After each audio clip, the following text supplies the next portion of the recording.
What if true leadership isn't about power, but about kindness? What if the greatest lessons don't come from boardrooms, but from those we often overlook? Today, we uncover the incredible story of a CEO who went undercover, only to be taught the most valuable lesson by the most unexpected person. This is the story of respect, change, and real leadership. Welcome to Voices of the Underdog, where we give voice to those who are too often ignored.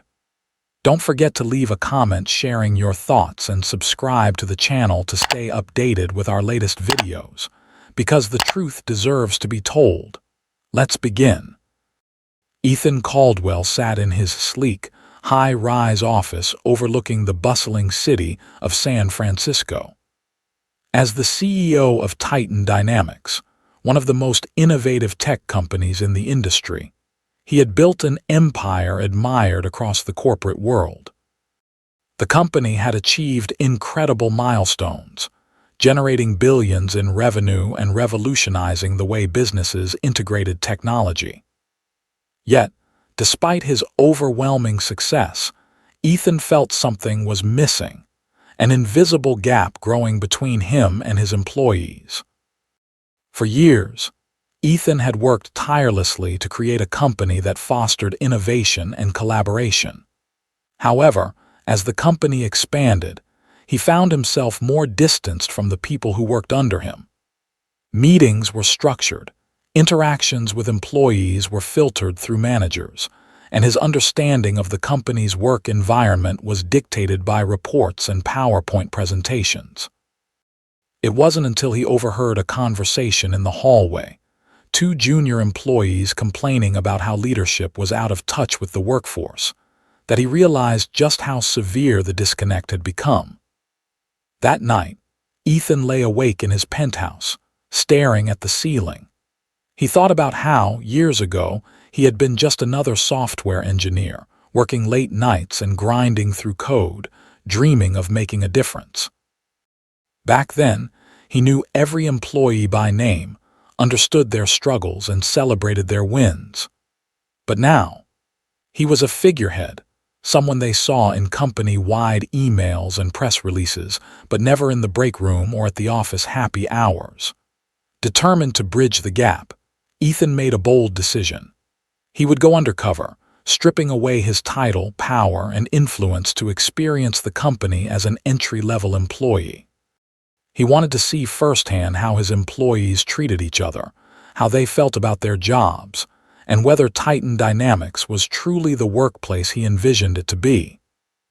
To execute his plan, Ethan met with Madeline Jones, the company's head of HR and one of the few people he trusted implicitly. She had been with Titan Dynamics from the beginning and had always been brutally honest with him.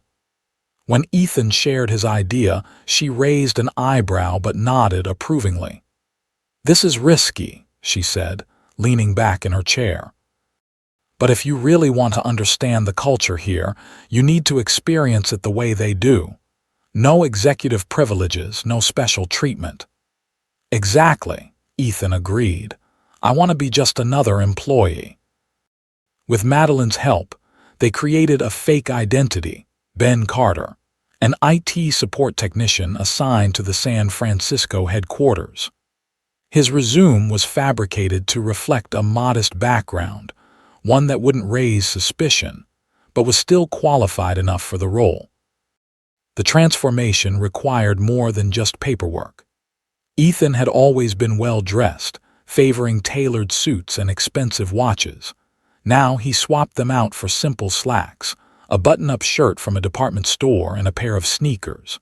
His signature slicked-back hair was left slightly unkempt, and he even donned a pair of black-framed glasses to alter his look. For the first time in years, he felt normal. On Monday morning, Ethan arrived at the Titan Dynamics office, this time not through the VIP entrance but through the main employee entrance. It felt strange standing among other workers, waiting to go through security. No one looked at him twice. He received a generic employee badge with his new name, Ben Carter IT Support. There was no fanfare, no acknowledgement. He was just another face in the crowd. The moment he stepped into the office, reality hit him. No one greeted him. Employees brushed past him, too preoccupied with their tasks or conversations. He walked past a group of engineers discussing a new software update. No one looked up. A marketing team huddled near the coffee machine, laughing at an inside joke. No one invited him to join. The receptionist barely spared him a glance as he approached to ask where he should report for onboarding. This wasn't what he expected. He thought at least someone would introduce themselves or ask if he was new. But instead, he felt like a ghost invisible in his own company. After receiving his workstation setup instructions, Ethan made his way to the IT support area. His new supervisor, Derek Harper, barely acknowledged him. Derek was a middle-aged man with graying hair and a tired expression, clearly overworked and uninterested in small talk. He handed Ethan a checklist of onboarding tasks without much explanation. Just go through these. If you have questions, ask someone else. I've got a backlog of tickets to get through, Derek said before turning back to his screen. Ethan was taken aback. As CEO, he had always encouraged an open-door policy where employees felt comfortable communicating with one another. But here he was, standing in the middle of his own company, and no one seemed to care. As the morning went on, Ethan found himself sitting at a basic desk with outdated hardware. He received a stream of tickets to resolve, most of which involved password resets and minor technical issues. No one welcomed him, and when he tried to engage in conversation, responses were brief and dismissive. During lunch, he decided to venture to the cafeteria, hoping to blend in. The room was packed with employees eating in small groups. He grabbed a sandwich and scanned the room for a place to sit. He spotted an empty chair at a table occupied by 3 software developers and approached hesitantly. "Hey, is this seat taken?" he asked with a friendly smile. One of them, a young woman in a Titan-branded hoodie, barely looked up. Yeah, we're waiting for someone." Ethan nodded, trying not to let the rejection sting. He found a quiet corner and ate alone, observing the room. People sat with their cliques, engineers with engineers, sales with sales, executives with executives. There was no real integration, no sense of a unified company culture. As he finished his meal, he wondered, had it always been this way? Had the company he built become so rigidly divided that a new hire could go unnoticed for an entire day? By the end of his shift, Ethan was exhausted, not because of the workload, but because of the emotional weight of feeling invisible. Walking back to his car, he reflected on the day. He had expected a challenge, but he hadn't anticipated how isolating it would feel to be an entry-level employee at his own company. It was only the first day, but Ethan knew one thing for certain: this experiment was going to change everything. Ethan Caldwell had spent his first day at Titan Dynamics feeling invisible. The very company he had built, a company he had once believed to be dynamic, inclusive, and forward-thinking, had proven to be rigid, indifferent, and isolating. Employees were too caught up in their own work, their own departments, and their own priorities to notice a new face. Conversations happened in cliques, and no one went out of their way to make a newcomer feel welcome. However, on the second morning, something unexpected happened. As Ethan walked into the office, blending in as Ben Carter, he heard a voice, a warm, familiar voice that cut through the silence of the sterile corporate atmosphere. "Good morning, young man. How's your day starting off?" Ethan looked up to see a man in his mid-60s standing near the janitor's cart, holding a mop in one hand and a rag in the other. His uniform was neatly pressed, though slightly faded from years of washing. His dark brown skin had the gentle creases of a man who had spent decades working hard, yet his eyes were full of kindness. "Jordan Hayes," Ethan had never paid much attention to the janitorial staff before, not out of disrespect, but simply because, like most executives, his focus had always been on meetings, reports, and expansion strategies. But here, standing before him, was the first person to acknowledge his presence since he had started working undercover. At first, Ethan was caught off guard by the simple greeting. "Oh, good morning," he responded awkwardly. Jordan smiled knowingly as if he could sense Ethan's discomfort. "You new here, huh?" Ethan nodded. "Yeah, started yesterday." "Well," Jordan said, adjusting the mop handle, "you're not the first new face to come through these doors, and you won't be the last. But let me tell you something, kid, how people treat you on your first day. That tells you everything you need to know about a place." Ethan froze. Jordan had just voiced the very thought that had been lingering in his mind since the day before. How people treat you on your first day tells you everything you need to know. From that day forward, Jordan greeted Ethan every morning. Rain or shine, busy or slow, Jordan always had something warm to say. "Morning, Ben. Hope today's treating you better than yesterday. Hey there, young man. Don't let the computers boss you around too much. You look like you could use a good cup of coffee today." At first, Ethan assumed it was just small talk, the way some people were naturally polite but didn't actually care about the answer. But over time, he realized Jordan meant it. When he asked how Ethan was doing, he genuinely listened. When Ethan looked tired, Jordan noticed. When Ethan had a rough day, Jordan could sense it. Ethan started looking forward to those small morning conversations. They were brief, sometimes lasting no more than 30 seconds, but they reminded him of something he had long forgotten, the power of human connection. As the week went on, Ethan found himself gravitating toward Jordan during lunch breaks.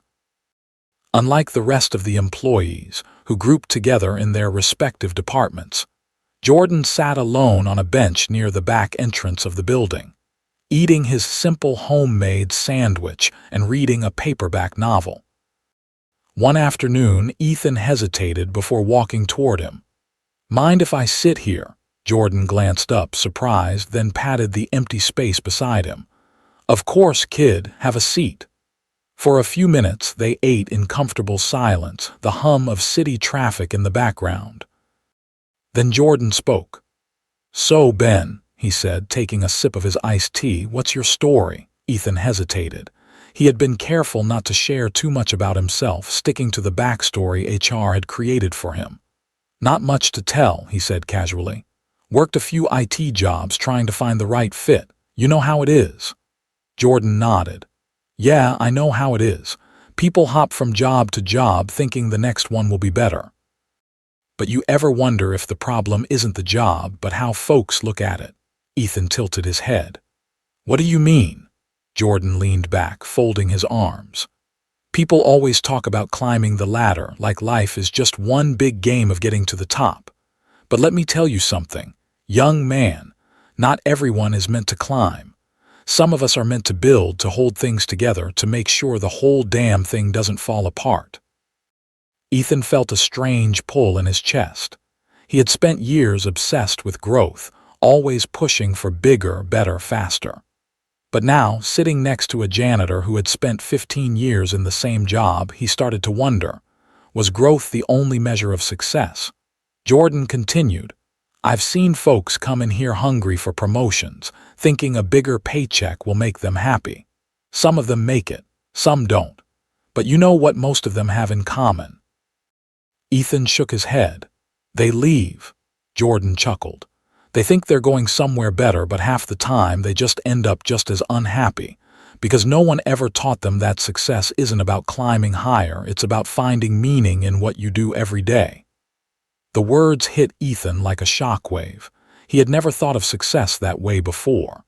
To him, success had always meant expansion, innovation, and recognition. But here was a man who had spent more than a decade sweeping floors and emptying trash cans, speaking about meaning as though it were something you built, rather than something you chased. For the rest of lunch, they talked about life, work, and the little things people take for granted. Jordan wasn't just wise, he was observant. He knew which employees treated the janitorial staff with respect and which ones ignored them. He knew who was happy in their job and who was secretly looking for a way out. "That's the thing about cleaning up after people," Jordan said. "You learn more about them than they think." As Ethan walked back inside, his mind was spinning. He had gone undercover to understand his employees, but in just a few short days, he realized something even more important. Maybe he had been looking for answers in the wrong places. Maybe the real measure of a company wasn't in its profits, but in how it treated the people who weren't trying to climb higher, the people who kept the foundation strong. And maybe, just maybe, success wasn't about getting to the top. It was about making sure the people at the bottom mattered just as much. Here's a detailed version of Chapter 3, A Harsh Truth, expanding on the themes of workplace inequality, leadership, and respect. Ethan Caldwell had spent nearly a week in his undercover role at Titan Dynamics, and the reality of his company's culture was sinking in like a heavy weight on his shoulders. At first, he had assumed that his cold reception on the first day was just an unfortunate coincidence. Maybe people were busy. Maybe they just weren't used to engaging with new hires. But as the days passed, he began to realize something far worse. The indifference wasn't just towards him. It was towards anyone who wasn't in a position of power. Titan Dynamics was not the utopia of collaboration and inclusivity that he had believed it to be. There were clear social and professional hierarchies, and they dictated how people were treated. The executives and senior managers moved through the halls with an air of authority, rarely acknowledging those below them unless absolutely necessary. They interacted only with other high-ranking personnel and seemed largely detached from the daily operations of the company. The mid-level employees, such as engineers and marketing staff, formed their own cliques. They were ambitious, focused on career progression, and tended to look down on those in support roles, including the IT department where Ethan was stationed. The lower-ranking staff, such as receptionists, janitors, and office support workers, were nearly invisible. Most employees barely acknowledged them, speaking to them only when they needed something. Ethan had seen this kind of behavior in other companies, but he had never imagined that his own company was guilty of the same toxic culture. And then, there was Jordan Hayes, the only person who seemed untouched by this hierarchy. Despite being a janitor, Jordan carried himself with a quiet confidence that Ethan couldn't quite explain. Every morning, he greeted everyone with the same warm energy, whether they were executives or interns. He didn't expect recognition or validation. He simply treated people with kindness because it was the right thing to do. And yet, he was one of the most disrespected people in the entire building. One afternoon, as Ethan was organizing a set of IT equipment in the main office area, he overheard a group of senior employees standing near the coffee station. They were discussing an upcoming client presentation when Jordan walked by, pushing his janitorial cart. The moment he approached, the atmosphere changed. One of the senior employees, a tall man in an expensive suit, wrinkled his nose slightly and stepped away as if Jordan's presence was an inconvenience. Another, a woman with a corporate badge clipped to her blouse, barely glanced at him before turning her back. Then, the worst part happened. As Jordan bent down to pick up a stray paper from the floor, one of the executives, Paul Whitaker, the director of operations, sighed loudly and muttered under his breath, "Can't he do this somewhere else?" The words were barely audible, but they carried an unmistakable tone of irritation and dismissal.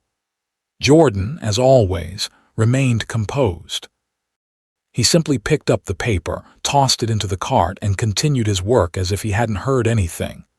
But Ethan had heard, and he felt rage bubbling inside him. He wanted to step in to call them out for their behavior, But he reminded himself, this was why he had gone undercover, to observe, to understand, and to see if change was truly necessary. Now, there was no doubt.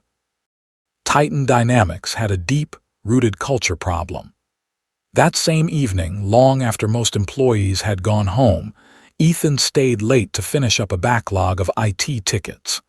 As he made his way down the hallway, he heard raised voices coming from the supply closet near the janitorial storage area. Curious, he walked closer and peeked inside. Two employees, one from the administrative team and the other from finance, were arguing intensely. Their voices echoed in the empty hallway. "You took it, don't lie to me," one of them snapped, pointing an accusatory finger. "I didn't touch anything." The other shot back, her face red with frustration. The argument escalated quickly, their voices growing louder and more hostile. Ethan could see pure anger and distrust in their eyes. And then Jordan stepped in. Without raising his voice or asserting authority, he simply walked between them and said in a calm yet firm tone, "We're all part of the same team. Let's not tear each other down." His words weren't demanding or aggressive.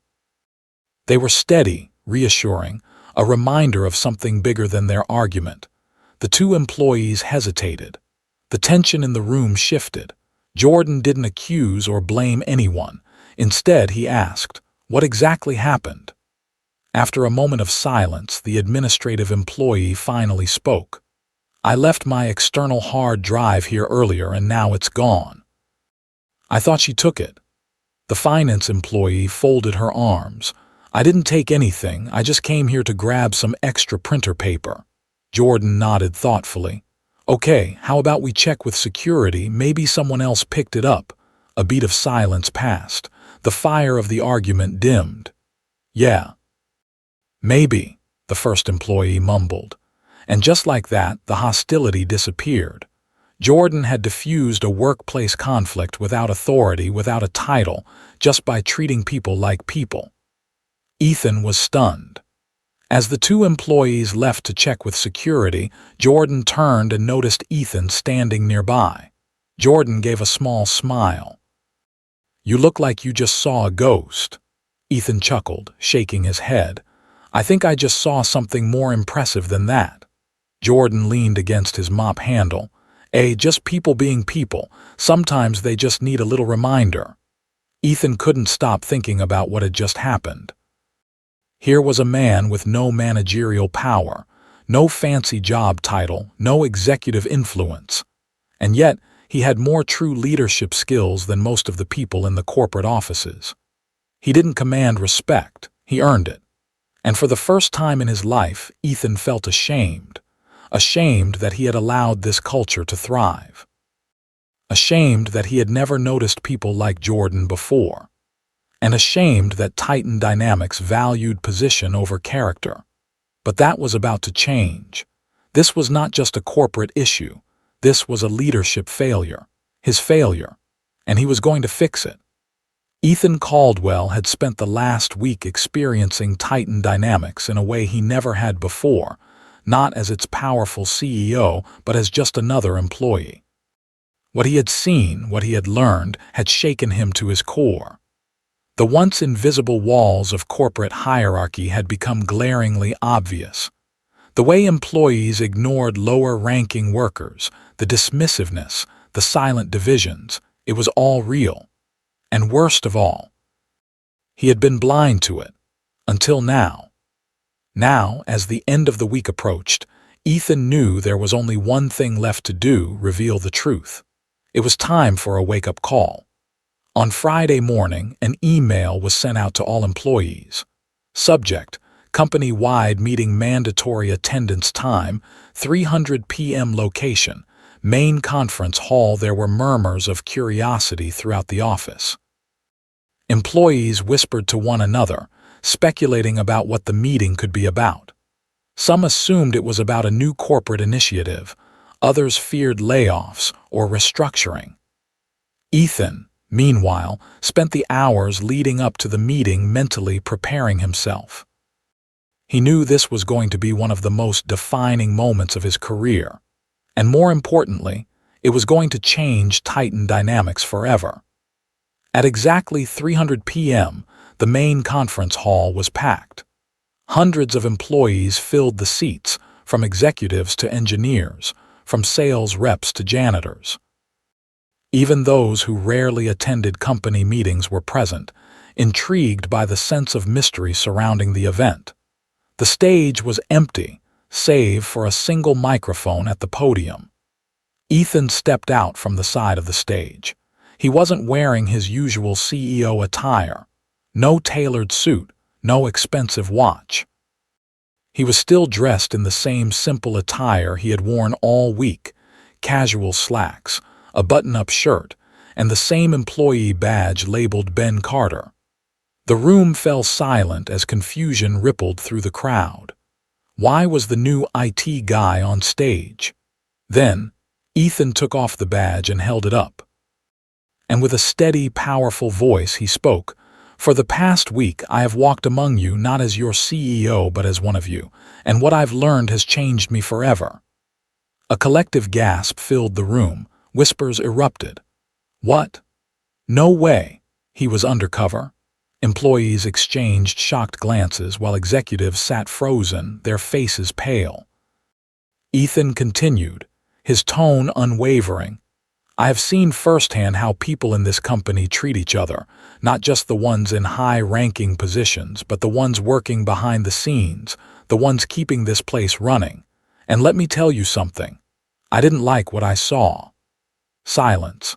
Some employees shifted uncomfortably in their seats. Others lowered their heads, avoiding eye contact. I saw people ignored, dismissed, and overlooked. I saw workers who have been here for years treated as if they were invisible, and I saw a culture that values status over character. Ethan let the words sink in. He could see the reality hitting people, especially the executives who had been the worst offenders. But then, Ethan's expression softened as he looked toward one man in the crowd. Ethan took a breath before turning his attention to Jordan Hayes. "Throughout this entire experience," he said, "there was one person who stood out, one person who reminded me what leadership really looks like, and it wasn't a senior executive. It wasn't a manager. It was a man most of you walk past every single day without a second thought." Jordan, who had been standing near the back of the room with his mop, froze. His eyes widened slightly, unsure of what was happening. Ethan smiled. "Jordan Hayes," he said, "you have taught me the greatest lesson of my career. A true leader doesn't need a title. A true leader is someone who listens, cares, and uplifts those around them." A stunned silence filled the room, and then applause. It started slowly, hesitantly. Then it grew louder and louder. The entire room erupted into a standing ovation. Jordan stood frozen for a moment, his hands gripping his mop as if unsure of what to do. His eyes glistened with emotion, overwhelmed by the unexpected recognition. The same people who had once ignored him were now cheering for him. For the first time in 15 years, he wasn't just the janitor. He was seen. As the applause died down, Ethan returned to the microphone. "This company needs to change," he said firmly. "And that change starts now." He turned to the executive team, making sure to meet their eyes. "We will be implementing policies to ensure that every employee, no matter their title, is treated with the respect they deserve. No one will be overlooked. No one will be dismissed. Because the truth is, Titan Dynamics isn't just built by executives. It's built by everyone." More applause followed, this time mixed with nods of understanding. Then Ethan turned back to Jordan. "And as for you," he said with a smile, "I think it's time you get a new role around here." Jordan blinked, confused. "Wait, what?" Ethan grinned. "How would you feel about being our employee relations advisor?" Another gasp filled the room. Jordan hesitated. I don't know what to say." Ethan chuckled. "Say yes." Jordan exhaled, shaking his head in disbelief. Then, with a slow nod he accepted, the room exploded into cheers once more. As the meeting ended, something had shifted within Titan Dynamics. People walked out of that room with a different perspective. They saw Jordan differently. They saw themselves differently. And most of all, they saw their CEO differently. Ethan Caldwell had walked into the company as a powerful, unreachable executive, but he had walked out as one of them. And from that day forward, Titan Dynamics would never be the same. The morning after the company-wide meeting, the atmosphere at Titan Dynamics was noticeably different. Conversations that once revolved around deadlines and projects now included discussions about culture, values, and the importance of respect. People who had previously ignored the lower-ranking employees now made an effort to acknowledge them. The invisible barriers that had separated departments and job titles had begun to crumble. Ethan Caldwell had hoped for change, but even he hadn't expected it to happen so quickly. Ethan knew that inspiring words were not enough. Actions needed to follow. He spent the next few weeks working closely with HR, team leaders, and employees from all levels of the company to create a new set of workplace policies that emphasized fairness, respect, and inclusion. Equal recognition initiative: all employees, regardless of their job title, would be eligible for company-wide recognition and awards. Contributions wouldn't be measured only in revenue generated, but also in positive impact on the work environment. Open door policy for all levels. Ethan dismantled the rigid hierarchy that had kept employees from freely voicing their concerns. A new open door policy ensured that anyone, whether a software engineer or a janitor, could speak with leadership without fear of being dismissed. Diversity and inclusion workshops: employees were required to attend training sessions on workplace respect, empathy, and communication. These weren't just compliance sessions. They were designed to shift mindsets and foster genuine connection. Promotion pathways for non-corporate roles: for years, lower-ranking staff like receptionists and janitors had been seen as static roles with no upward mobility. That changed. Employees in all roles now had access to skill development programs and career advancement opportunities. Anonymous culture feedback surveys to ensure that change was real and not just a temporary wave of good intentions. Titan Dynamics introduced anonymous feedback systems. Employees could report issues of discrimination, exclusion, or unfair treatment without fear of retaliation. Ethan had learned his lesson. Culture wasn't just about policies, it was about accountability. While formal policies helped shape the future, one man embodied the change more than anyone else: Jordan Hayes. Although Ethan had publicly offered Jordan the position of employee relations advisor, Jordan had been hesitant at first. "I've spent most of my life holding a mop, not sitting in an office," Jordan had told Ethan. "I'm not sure I belong in a leadership position."